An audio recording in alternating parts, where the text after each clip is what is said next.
naturalmente, en la medida que hay más personas, más empresas, aumenta el volumen de reclamos, de consultas.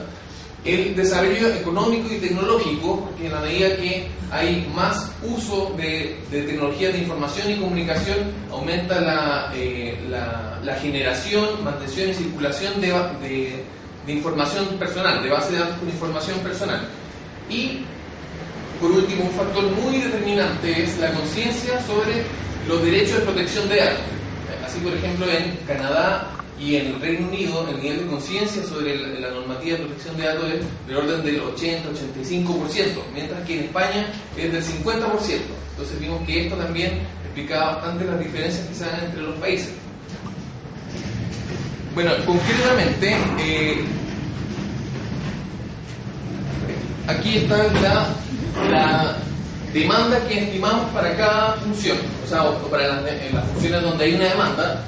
Bueno, el reclamo, que es lo más importante desde el punto de vista operacional o de esfuerzos de recursos humanos, estimamos aproximadamente 2.000 reclamos anuales, ¿ya? Son también 20.000 consultas, 40.000 registros anuales y 80 solicitudes de autorización de transferencias internacionales, ¿ya? Hay que señalar que estos datos tienen una variabilidad importante, ya que la muestra no es muy grande, también la información era difícil de recopilar, entonces es necesario hacer mayores estudios más profundos, porque por ejemplo en reclamos tenemos una varianza de aproximadamente 900 casos anuales, ¿ya? Entonces esto lo sugerimos tomarlo como órdenes de magnitud, ¿ya? Que deberían ser aproximadamente 2.000, 3.000 casos los que va a manejar el Consejo anualmente, ¿ya? Y que ya esto representa el doble o el triple de lo que maneja actualmente en comparación con lo que significa transparencia y acceso a información, ¿ya? Y bueno, para los otros procesos de educación y fiscalización nos fijamos más que nada en los estándares internacionales y de las otras agencias públicas que hay en Chile, y con eso definimos cargas de trabajo. Con eso vimos la cantidad de personal que se requerían para estas funciones, y bueno, esta es la dotación necesaria para cada función, independiente de cómo se organice la estructura de la agencia que asuma esto. Y bueno, vemos que solución de conflictos, investigación y fiscalización son los más numerosos. Entonces lo que nosotros proponemos es enfocar el personal en estos procesos, destinarlos principalmente a la certificación y asesoría de la empresa y a la mediación entre partes, que son en el fondo funciones que permiten generar cambios en las prácticas a través de incentivos positivos o generando ahorro de recursos administrativos. Y bueno, en general encontramos que hay economía de escala, pero no tanto, porque el nivel de especialización que se requiere en el personal de estas funciones es muy alto.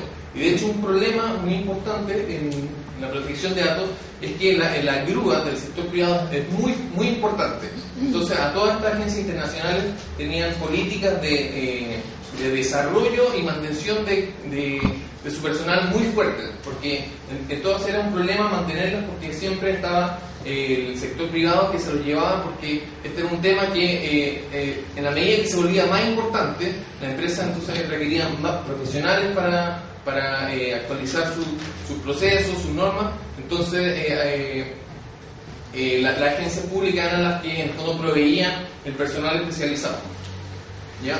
Y bueno, en los procesos estratégicos y de soporte, que es donde se genera la mayor cantidad de economías, ahí entonces el rendimiento sería menor en comparación si es que se asume esta función, si es que el Consejo de la Transparencia asume esta función.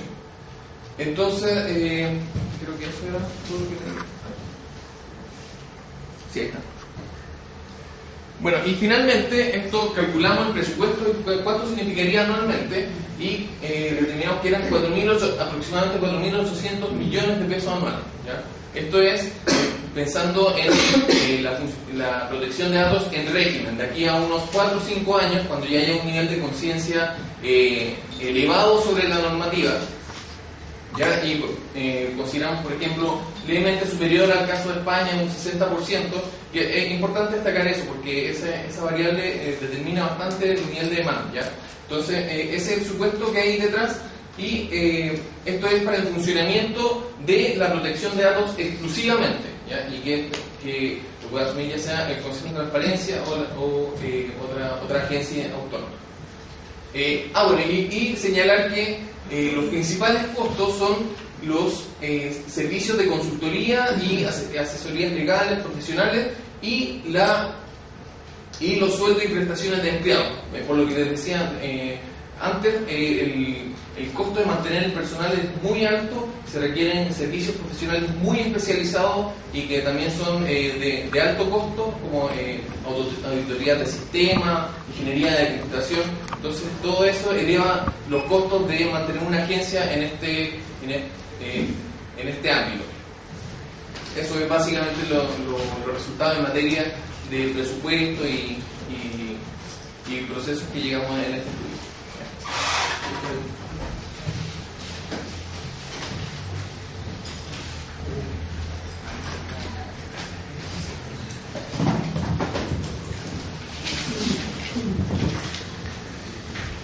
Bien, entonces la siguiente sección me corresponde y tiene que ver con el tema de cómo organizamos al Consejo de Transparencia para asumir esta función en relación a la toma de decisiones.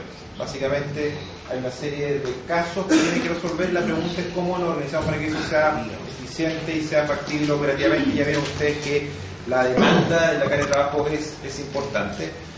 Y para eso tratamos de pensar desde lo general nuevamente a lo específico, y establecimos algunos principios o consideraciones relevantes para este modelamiento. En primer lugar, debiera ojalá ser muy eficiente, eficaz y tener calidad en su resolución. Destaco el concepto de eficiencia porque la verdad es que uno podría a priori simplemente, de hecho es como está organizado ahora en el proyecto, haber dicho que todos los casos los resuelve el Consejo y punto. Y si faltan consejeros, bueno, haber aumentado el número de consejeros hasta el infinito y haber resuelto todos los casos. La pregunta es cómo hacemos para que eso sea eficiente desde el punto de vista del país, y tratamos de enfocarnos en eso. Tratamos también de salvaguardar la capacidad estratégica del Consejo para darle un desarrollo institucional, porque si el Consejo solamente se iba a dedicar o iba a estar agobiado solo con la resolución de casos, sin tener una capacidad y alguna de tiempo mínima para poder hacer la gestión estratégica, la verdad es que probablemente iba a decaer también la gestión de esta institución. Capacidad técnica para abordar los casos complejos que se le asignaran.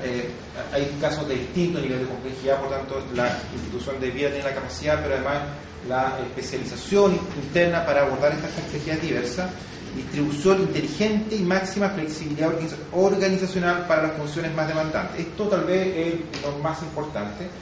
Nuestro espíritu en esto es que hubiera máxima flexibilidad organizativa, que ojalá estuviera lo menos regulado a priori en la ley y que diera las mayores posibilidades y las facultades máximas al Consejo para poder autoorganizarse en términos de, por ejemplo, qué unidad interna resolvía los casos.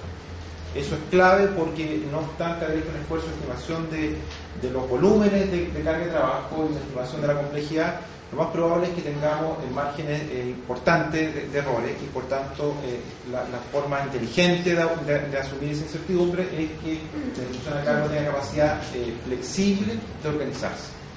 Eso es muy importante y pensamos que es un error rigidizar todo ex ante en la legislación. Puede ser muy caro para el país, mucho costo y no agregar mucho valor. Minimización de la burocracia profesional. Tratamos en el Consejo de introducir obviamente especialistas en protección de datos, pero también un especialista en gestión. Consideramos que, muy importante, consideramos introducir un consejero especialista en temas de tecnología de la información, y además agregar capacidad en tecnología de la información. En nuestra ronda de indagaciones internacionales esto se destacó mucho. La complejidad en protección de datos en temas informáticos es muy importante. El sesgo actual de la institución de abogado, y se puede enfrentar a complejidades que no van a poder resolver si no tienen la capacidad técnica